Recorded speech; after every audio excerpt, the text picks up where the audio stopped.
Good evening. This is the India development debate right here on ET Now. I'm Supriya, Shrinate, and with me in Mumbai is Sandeep, Gurumurthi. Let's talk about the big stage that has been set for a big showdown between arch rivals Walmart and Amazon right here in India.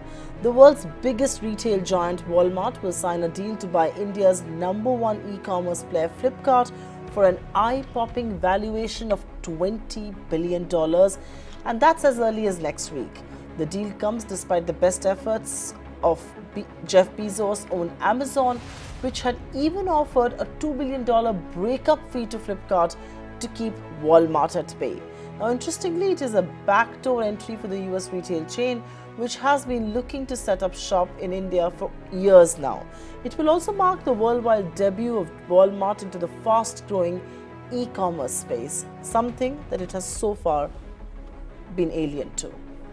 Makes Flipkart attractive. Analysts say it is hard for any MNC to ignore the Indian online market, which is expected to clock volumes of $200 billion by 2026. While this deal may be indicative of Indian startups coming of age, does it signal yet again that India is becoming a digital colony of the West?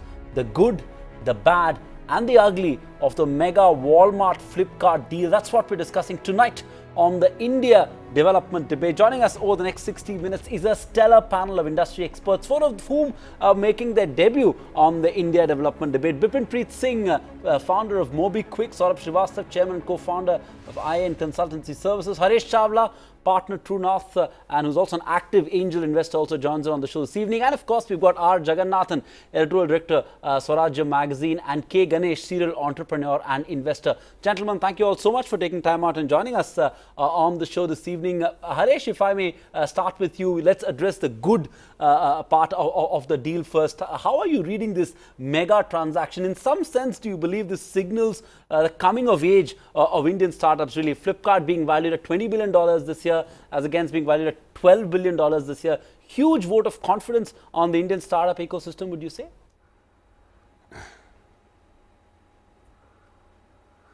I think it's fantastic news for the founders and the current investors, and of course it's a big thumbs up for what Flipkart has built, but also for the fact that India is the only accessible large e-commerce market available in the globe, on the globe, and you have players from both from the east and the west vying for this market, and especially for Walmart in the sense that they need to make a move in this market, and they've struggled for several years.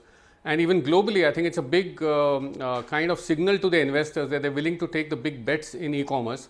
How these bets play out is a separate issue altogether, but it clearly signals one, Walmart's desire to, get into this space, India's market attractiveness, and Flipkart as a player which has really stood up against the Amazon onslaught, though the battle is tough, but clearly it's a valuable asset that they've built. Haresh, this is Supriya Shrinate joining in from Delhi. In some sense, this is a win-win for all. Walmart comes with very, very deep pockets to India, will invest aggressively to grow a space that they are seemingly new in. They've been very keen on India in the retail space. So in some sense, a backdoor entry, but nonetheless, this is Walmart, known for its retail arm. In turn, we will perhaps see Amazon go hammer and tongs and perhaps invest far more. And one would presume that the consumer stands to gain. Are you going to essentially agree with that, or do you have a more contrarian opinion on this? No, absolutely. I agree there. In fact, I would say that Walmart is pretty desperate to get a foothold in India, and clearly the war with Amazon was going to let go of this market. They've built a fantastic business in the last few years, and in a sense they will actually double down when they see Walmart stepping in. Also, it's a big signal to investors. Look at what's really at play is the cost of capital. Walmart would have to pay about 5% of the value of their company for this deal. And Amazon is now valued at about 3 times that of Walmart. So the capital that Amazon would have to put to fight in this market is much cheaper in one sense. So in a sense, you'll see, the battle will consume many more $1 billion as we go along. Both balance sheets will come under stress. But it's likely that Walmart, unless it gets it absolutely right, will actually have a big downside, because two things will happen. One, it's fighting a battle on the home front. They are 1/10 the size of Amazon in the e-commerce space in the US, and India is another place where they'll open a battlefront, and India is not going to be an easy market. We're just starting off on the e-commerce wave. We have many more billions that these companies will bleed over the next 5-7 years. So therefore, it's a bit of a, while it's one side an execution battle, on the other side, it's also a battle of the cost of capital and the balance sheets as well as investor sentiment at play. Interesting. Let me bring on board Bipin Preet Singh as well, founder of MobiKwik. Bipin, we're trying to address the good, bad and the ugly of this transaction. As an internet entrepreneur, what's your own sense? Internet is traditionally, I mean, e-commerce especially, has been a sort of winner takes it all kind of space. Do you see that changing in India? We now have a three-way battle in e-commerce. Is there space for all three? Harish there pointed out the challenges that Walmart would face even if it were to put in this big money in Flipkart.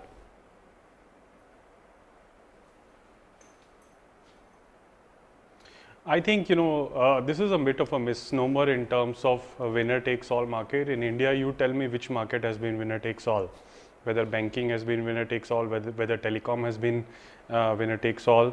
And I think the same will hold true for internet enabled services or internet enabled apps as well.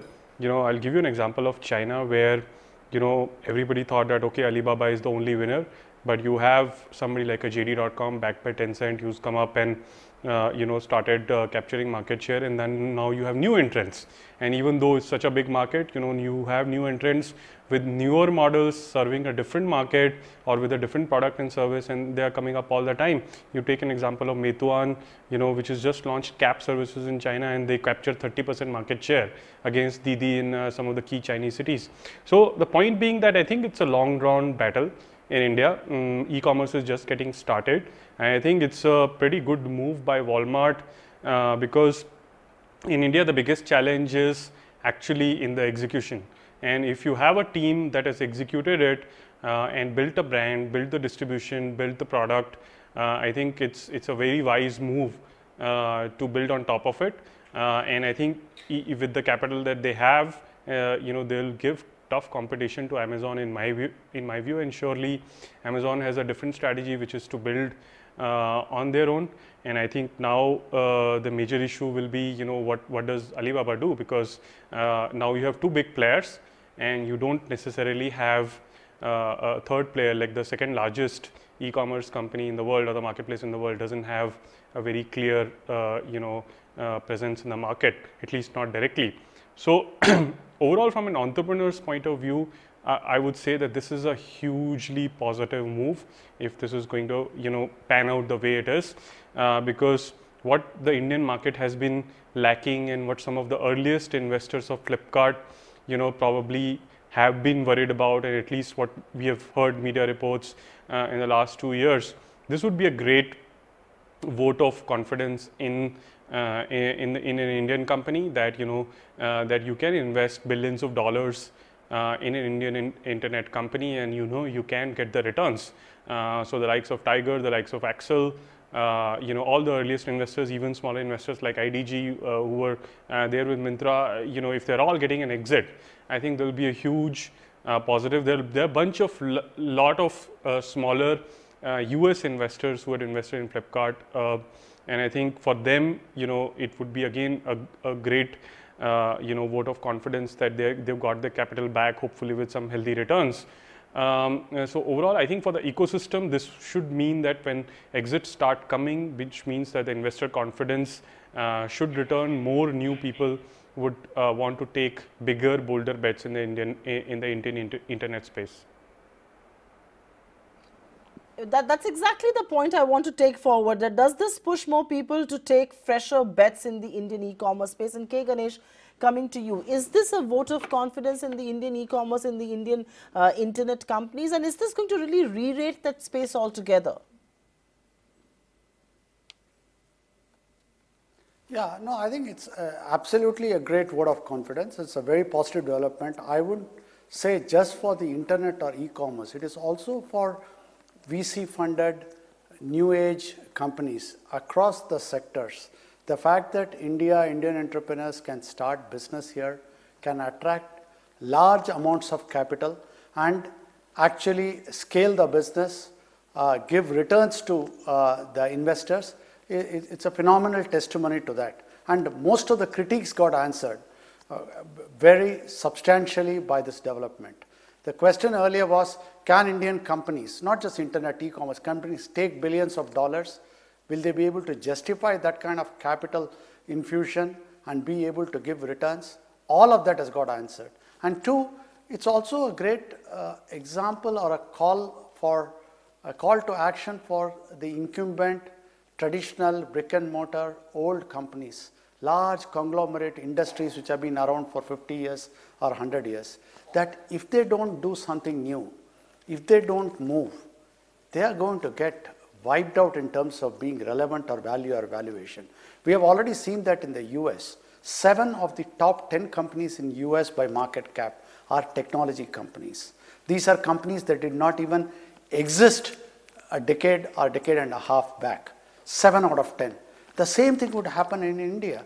So whatever large industrial houses, conglomerates, they need to really get their act together. Okay, and they were the ones who are saying e-commerce will not work in India, grocery, online grocery will not work in India, and they keep making statements about it.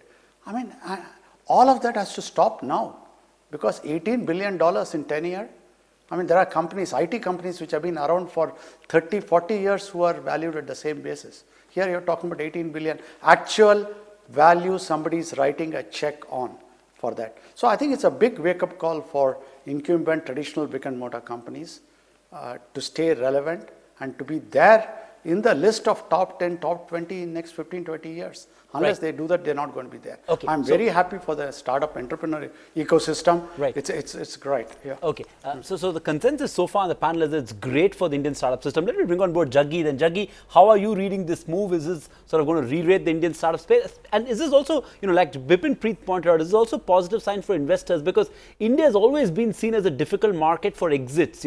There was a fair amount of pressure from limited partners who put in money in VCs as well. So it was a tough market for exits. And so in that sense, this deal sort of calms some of those frayed nerves.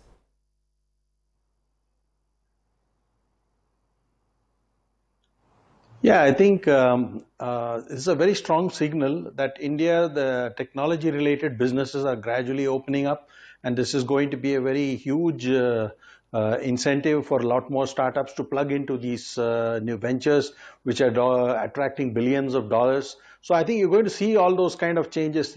What I'm worried about is there's going to be no big Indian player at the top of the pile. You'll only have little minnows trying to suck up to the ecosystem that's being created by the Googles and Amazons and the GAFA and the Alibabas of the world.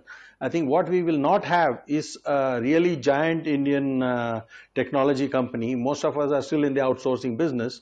So I think the problem here is something else. It's good for the ecosystem as a whole, but we will not see any Indian company really at the top. I think our Indian companies do not have the capital ability to sustain this large kind of enterprises that the new technology world needs.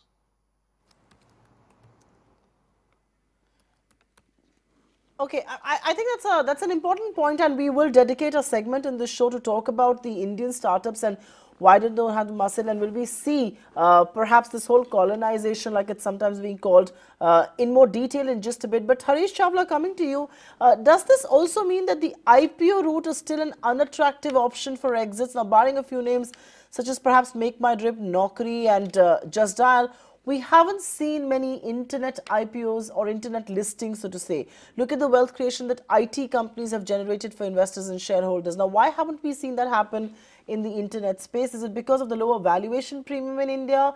Because perhaps that business is not, is not understood by many people? I can't seem to put a finger on the reason as compared to the internet companies versus what really happens in the US.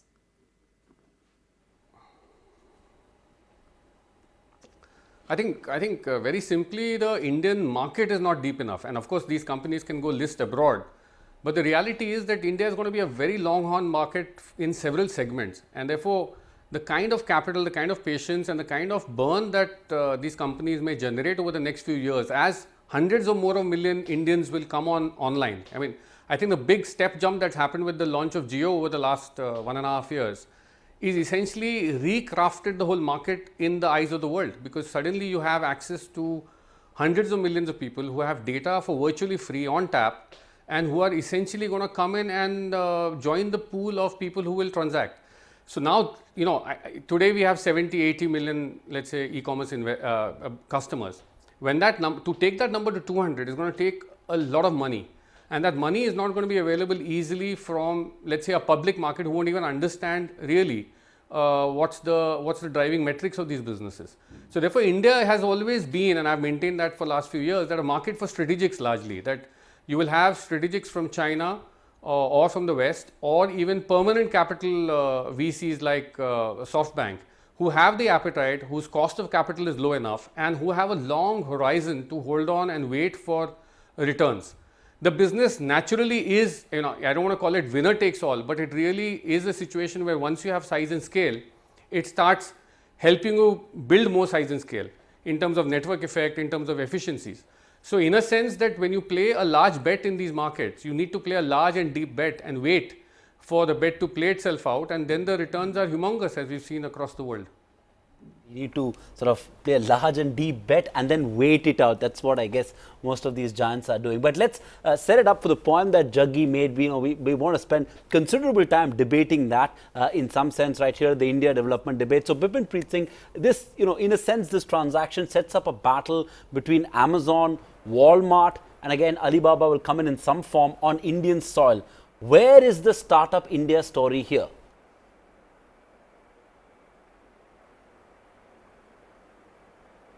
So I think, you know, unfortunately, we have, you know, the kind of internet startups that we have started in India, most of them are some kind of models which are proven either in China or in the West. And a lot of them are transaction oriented models, which take a lot of capital. And I think, as Harish said, the number of users, you know, who can pay, and the paying power of those users is still a work in progress.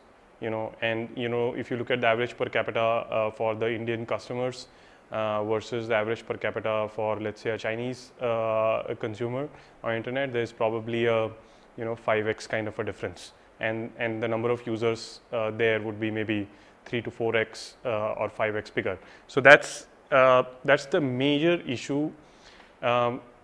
What does it mean that there will never be an Indian company who will make it big on its own and will generate profits on its own, so that it doesn't have to sell itself to a large strategic player who wants to make an entry into India? I don't think the answer is no. I mean, we are, you know, we are likely behind China in that curve, and also we are an open platform, or we are an open country in terms of access to our consumers in search, in messaging, in social networking, in e-commerce, which is why, you know, you're seeing that a lot of these companies are coming up confident to either set up and build operations from zero, like Amazon has done, or take a majority stake or a ownership stake, like you have with Walmart, and like you know, already have with Alibaba as well. If we had a different set of you know, rules to play by in the Indian ecosystem, then, you know, you would probably be seeing you know, a Flipkart, an independent Flipkart, you know, still being invested by somebody like Walmart or somebody, you know, or somebody else, but, you know, not necessarily being owned and controlled. So the point being that these are there are multiple issues at play here. One is the Indian market is still early. The total e-commerce market in India is still you know, less than 1% of our retail. Same figure for China is around 16%. So, you know, and of course our economy is smaller.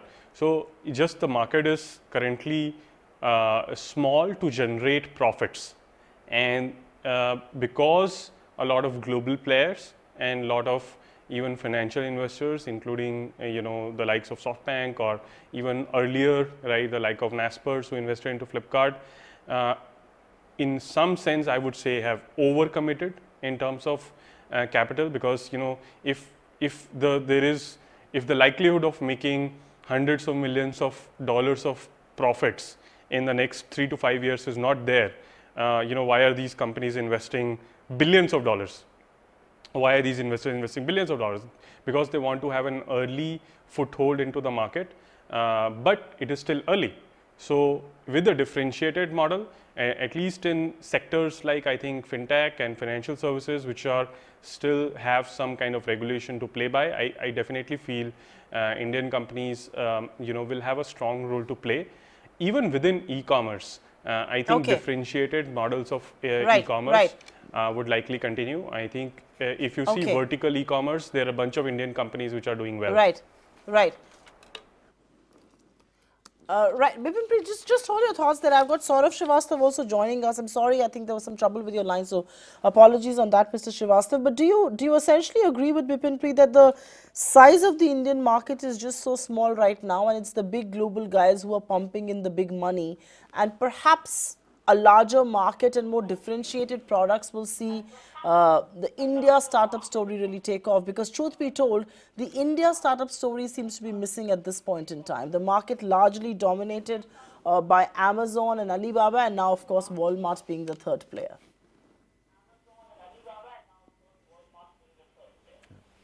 Well, it's true that the Indian market isn't quite where it needs to be for this kind of investment, but do realize that there is no other market in the world which has the potential of getting to the scale that India can. So there was a US, you had China, and China was not open to everybody else. So therefore Chinese companies were able to grow to a certain scale and size, and of course the economy is larger. So the battleground has to be India, and it is one of the places where it's open. So an Amazon can come in, Walmart can come in through Flipkart. And Walmart has many irons in the fire. It is the online space, but Walmart is eyeing India as Walmart itself. So it has big stakes. So companies are taking longer term viewpoints here. I think it's very sensible. Yes, they may be overpricing it a bit at this point in time, but we'll really know a few years down the road whether the strategic nature of getting into the market was worth the price or not. My own feeling is it's very hard for me to see any other country that these players can target at this time, which has the potential to scale to the level that would create massive returns. So it has to be India. Yes, it's a bit early. But I think on internet, we're just beginning to see the play. It's very mobile-based internet within India. And therefore, the scale, the size, all of that will be driven very much by how smartphones penetrate. And that's penetrating very quickly. So this is not a market that will play out in the way the US played out. It's not a market that will play out the way China played out. Already we're seeing that difference. Walmart and Flipkart, this play didn't happen in China. So my own sense is it's very interesting that you see this investment. Certainly from a consumer viewpoint, it's absolutely fantastic. I think.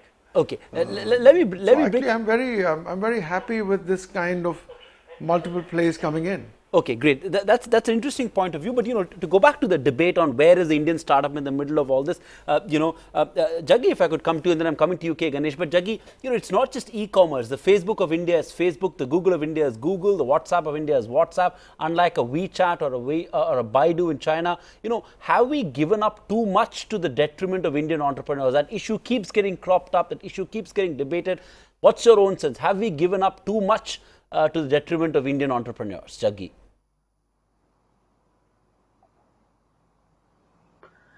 Yes, I think there are huge tech monopolies in the West, and we have ceded completely to them for the simple reason. See, there are only two ways you can control this. Either you do it the China way, where you restrict the international giants with huge amounts of capital and let your own guys grow to the scale where you become a Baidu or a Tencent or whatever.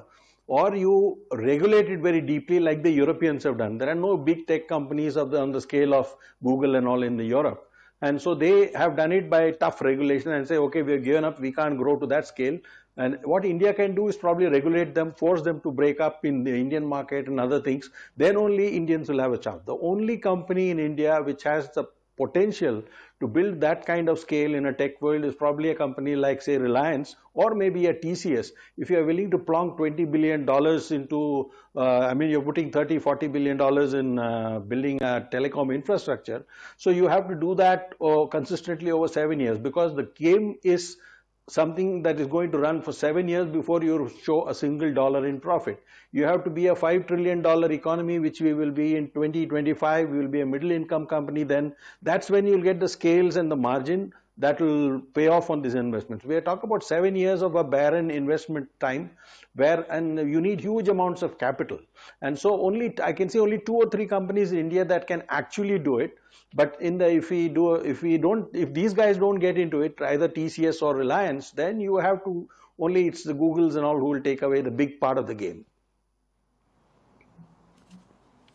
You know, Jaggi's suggestion here is that India should at least break up these companies like Europe is thinking on, along those lines. But K. Ganesh, coming to you, do you find merit in the argument? There is a view out there that India should go the China way, which Jaggi did touch upon tangentially, and distort the playing field. It cannot be a level playing field. Don't block the global giants, but create a dislevel playing field. How else did China create, of course, the giants that it did? Is there merit in that argument? Do you believe to grow the Indian startup ecosystem, the Indian startups themselves, there needs to be some amount of disleveled playing field that needs to happen?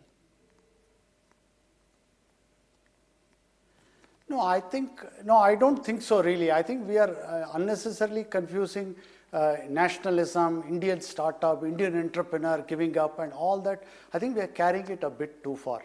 I don't know who is crying. Indian entrepreneurs, startup entrepreneurs came in, started. Flipkart, whether it's Flipkart, whether it's Snapdeal, whether it is Myntra, whether it is Ola, they all are Indian entrepreneurs, started in India, gave the global players, whether it is Amazon or Uber, even now are giving a tough fight. So this money is coming into India. The Indian consumer is benefiting. I have personally loved the fact that you have services like Ola, like Flipkart, even like Amazon or Uber or Big Basket. So employment is getting generated in India. The money is coming into India. Indian entrepreneurs are starting, building value, monetizing, taking money out, and they will put more, they will do in more startups. Why are we crying now? Who is crying? I don't think, unless it is very strategic defense projects where the security and integrity of the country is at stake, whether part of it is owned by Walmart, part of it is owned by this, I don't think anybody should cry. It's great for India. I think startup entrepreneurs are very, very, very happy, including Flipkart entrepreneurs. I know from personal experience, whether it's in Big Basket or in Intuitive Vista or any of the other companies that we promoted, that we are all very happy. Nobody is crying. So don't sensationalize this, saying that foreign control, this, that, and all of that stuff. Having said all of this, hopefully, this will show to large industrial conglomerates, industrial houses who are sitting on billions of dollars of cash but are wanting profit on every transaction, profit every year, are governed by earnings per share every year, to loosen their purse strings. I mean, look at it. They all must be wondering, man, if somebody outside like Tiger, like Leaf Excel, or like the Chinese investor could see value in the Flipkarts and Olas and Big Baskets of the world, why did we sitting here did not do it? They know retail. They have been in auto sector, but they didn't see this coming at all. So I think this is a wake-up call for them. I don't think in short time they are going to do it. Hopefully now they will move and they will be bold enough to say, can I bet on large platforms? Can I bet in large sectors, education, healthcare, transportation, housing, and make big bets? Just take an example for a minute. 10 years back, if Infosys or Wipro or the Tatas or Birlas had invested even 100 crores of rupees, $10 million, $15 million, they would be sitting on huge pile. You left it open despite having the money, despite having knowledge of India market, for somebody outside India to come in. But I don't think anybody is crying for an Indian startup entrepreneur. We are very happy. We are great that people have seen value, built value, given exits. We made a lot of money, which you are going to again invest in India. The consumer is happy. Okay. So I think please don't cry. Please don't sensationalize this. It's very good, very happy for Indian. Okay, K. Ganesh there with the contrarian view, one would argue. I'm coming to you, Haresh Chawla. I'm curious to see which side of the debate you are in. NASPER's CEO Bob Van Dyke was at an ET event recently and said Europe is a digital colony of the US, that it lacks an ecosystem of capable internet entrepreneurs or professionals, and he said India is going that route. And this is the NASPER's CEO saying, how can India avoid becoming the Europe of the internet? And which side of the debate are you really on, Haresh?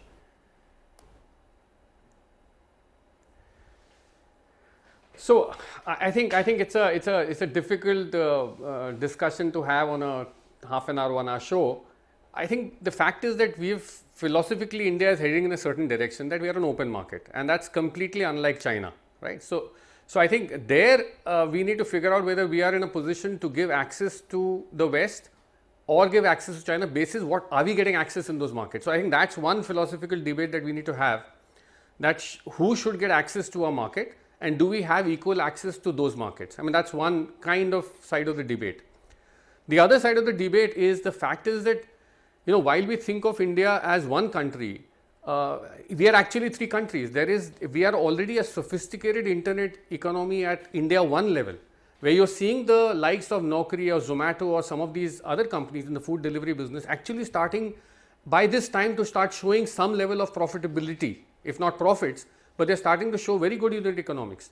So actually when you look at it in this manner, the fact is that we have homegrown entrepreneurs on one end. We do have a situation where we are philosophically a country that's open to foreign investment.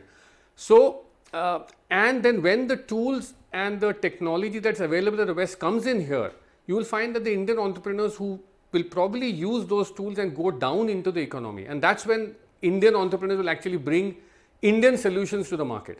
Currently, those Indian solutions are not available because the fact is there is no affordability in those segments of the market. So I think, philosophically, I believe that, is HDFC Bank Indian or foreign? I mean, look at the level of stakeholding in these companies. So I don't think the issue is how much foreign ownership is there. It's a kind of foreign ownership there. Second point is that, of course, we need to regulate carefully. See, remember that there is, besides execution, besides technology, there is also a capital arbitrage taking place. No Indian company has the cheap capital that's available with venture capitalists and the Western or Chinese companies.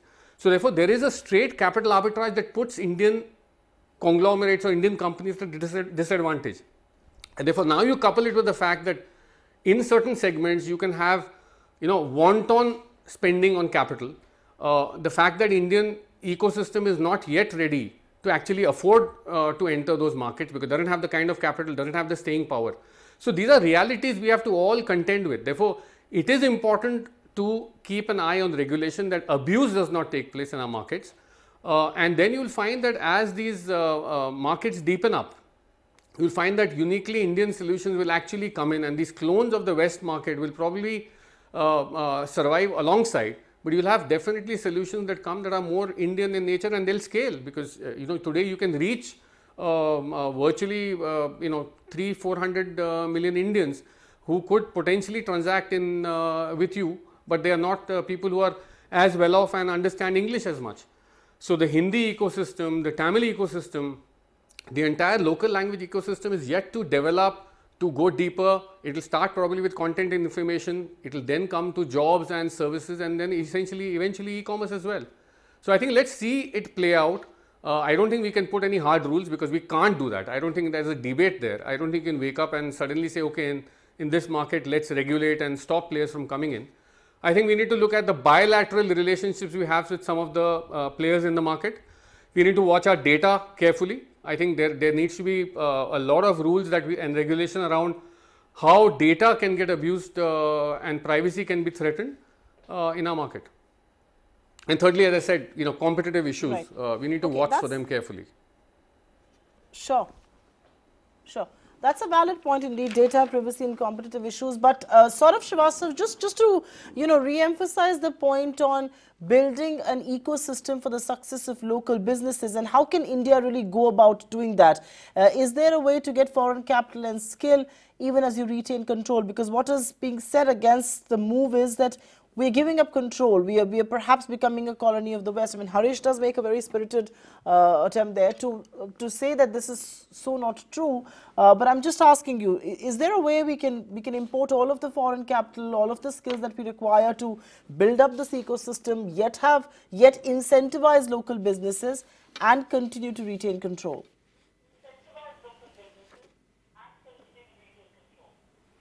Well, the fact is that if businesses need capital, they will have to get capital to succeed. And if domestic capital is not available, then there is little point in shutting off foreign capital. So I think we need to be very practical on that count. But you have examples here of companies that have actually innovated on the model that they have chosen. Naukri was mentioned. That's an example. Now, Naukri is a highly profitable business, has been for a while. And it has had foreign competitions, better funded competition, because Naukri itself has raised very little capital till it got to an IPO. And it adopted a model where most of the foreign competition has not actually been able to compete. They have almost 70–80% market share. So I think there are businesses where there's every opportunity for Indian businesses to create models that make sense in India, and Naukri's model is an internet model, but it relies heavily on feet on the street as well. That is something that none of the businesses from overseas, Monster and all the rest, were able to replicate, so they could not win. So partly it's onto our businesses too to innovate on those models. But at the end of the day, yes, I think the regulatory framework must be one that makes it a very fair play.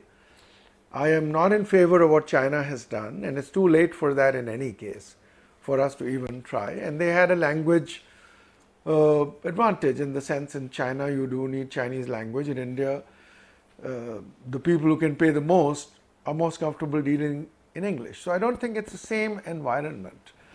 I really think we should just focus on creating more capital in India, both from corporates, from fund of funds, incentivizing pension funds, insurance companies.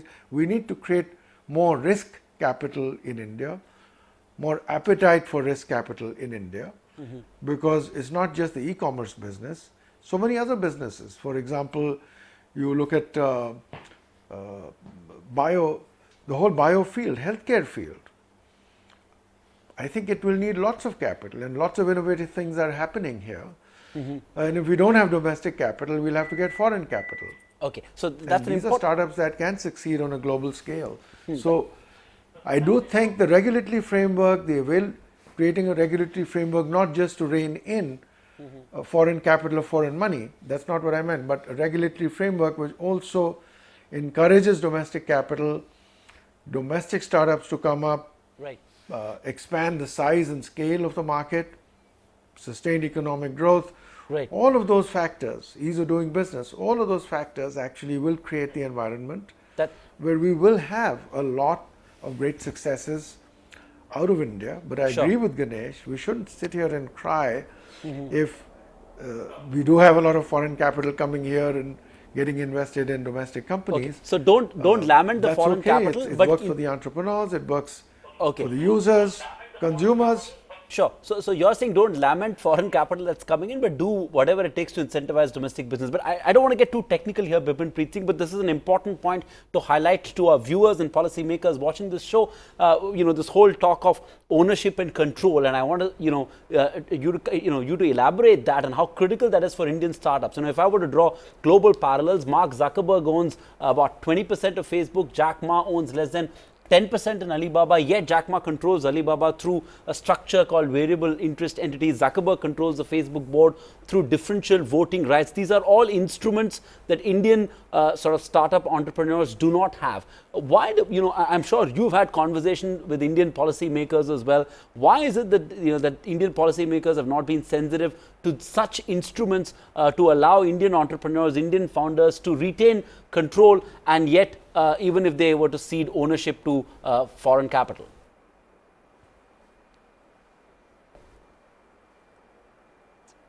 I think, if you think that those conversations with policymakers are not happening, I think you're mistaken. The conversations are happening. And I think most of the policymakers, who are in charge, they are smart people. They understand what it means, and they understand also what is, happening in other countries or what has happened in other countries.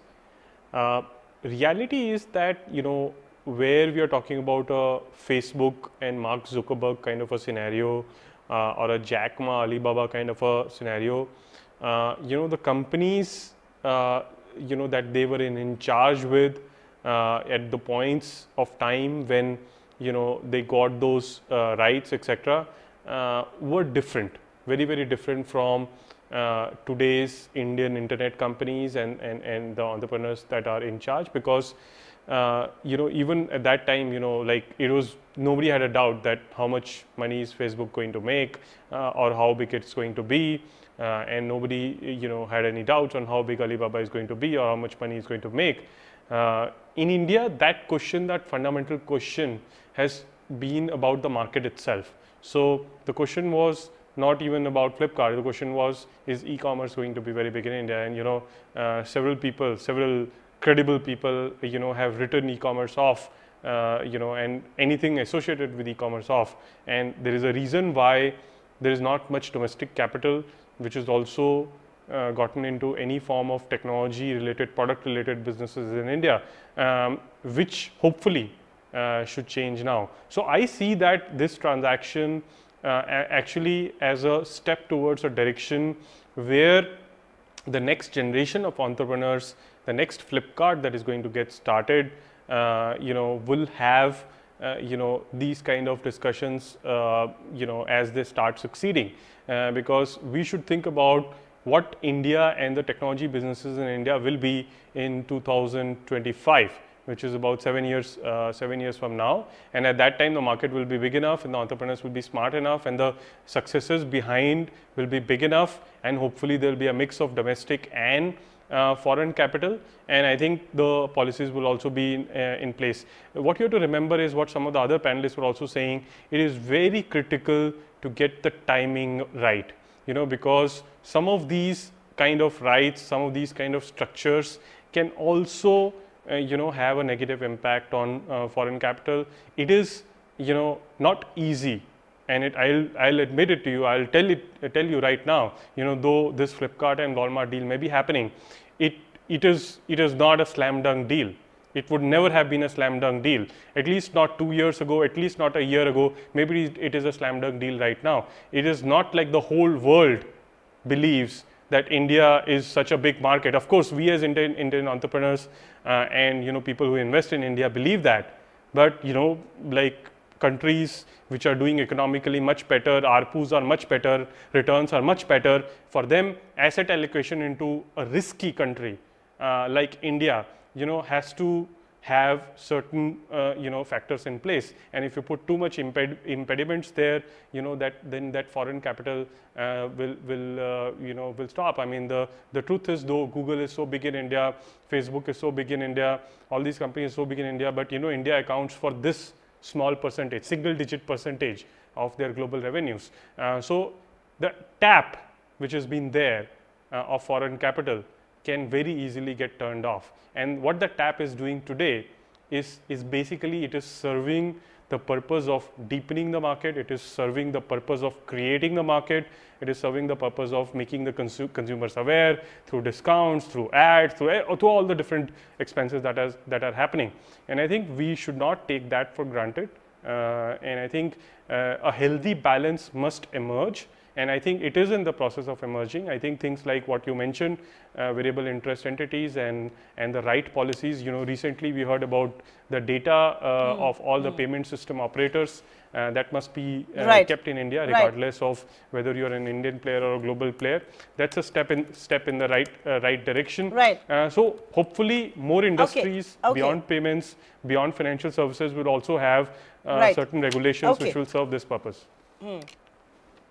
Bipin, yeah, your point well taken. I'm a little short on time, so I'm going to go quickly on these questions.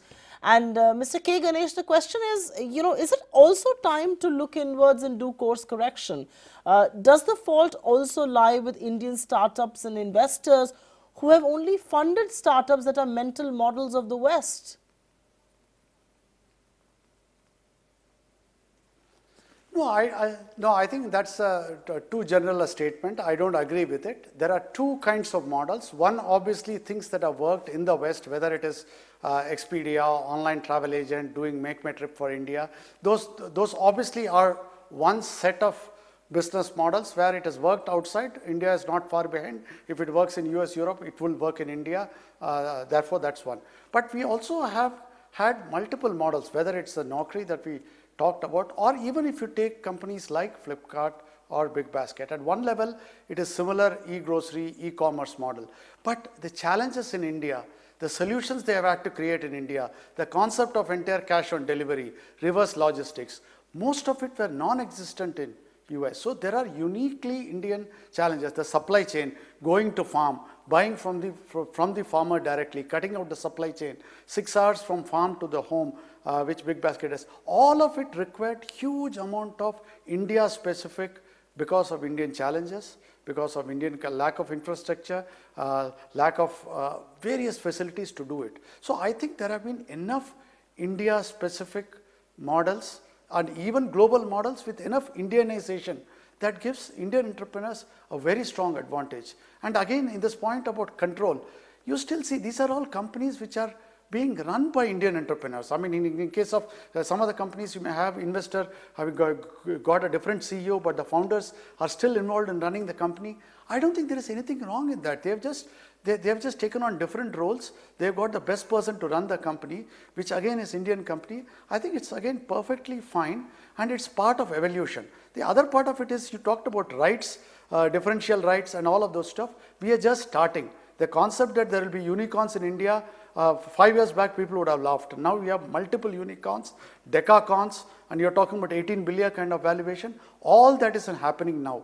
As the ecosystem matures, as it goes up, you will find people are getting into second order things, which are like the rights of the entrepreneurs, having smaller shareholding, but having controlling rights on the board. I don't think any of us suffered because of that or suffering because of that. Because I like Vipin pointed out, first is not to scare the foreign investors, or somebody else pointed out, is to get the capital in freely, let them taste success, let them taste returns, even if it means I give up my control over the board now. I allow the board to control it, fine. Because my first job is to ensure that the company succeeds, investors get returns, the employees make money with options, and the whole ecosystem goes up. I think that is happening now.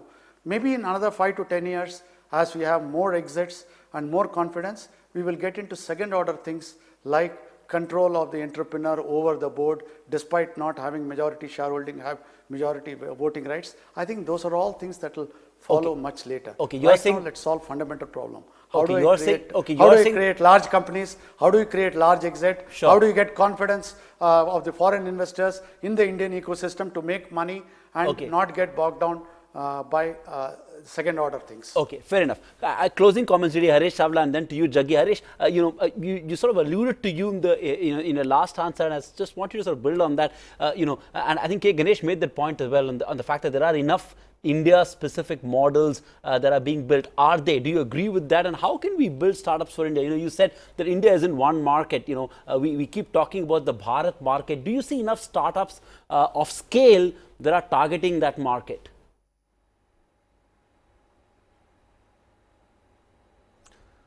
No, of course there are no startup of scale there. I mean, a scale is what will take time, but I think everybody is getting opening their minds to the reality that now that these people have data access, they do have needs and they need to be addressed in a different form. So I think we mix up copying a model. There's no problem copying a model as long as you adapt it to an Indian condition, to an Indian context, to the Indian consumer. So I don't think there is any challenge in or anything wrong with copying a model. I mean that's the best. You have a proven business, you have a proven need, it works somewhere, and therefore that's the best place to start. And you're seeing, you may copy some models from Africa, you may copy some models from South America, you may copy models from China into your country.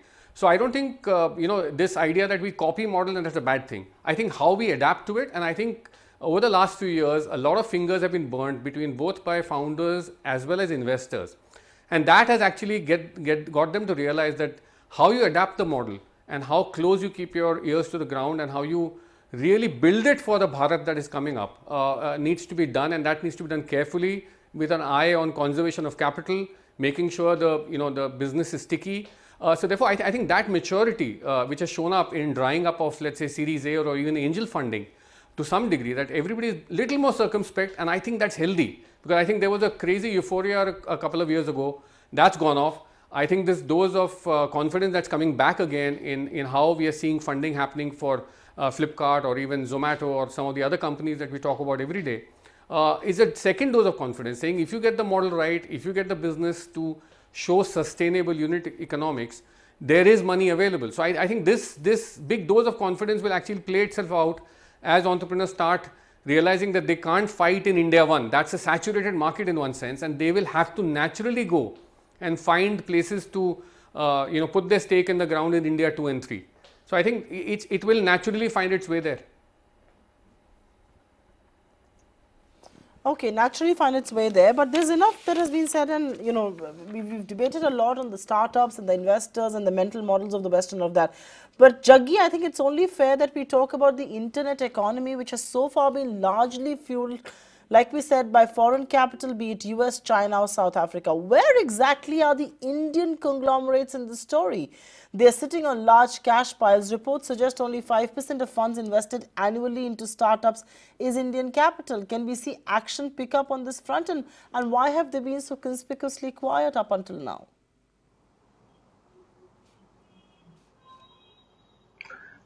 I think we have a couple of examples of which things that can really scale up.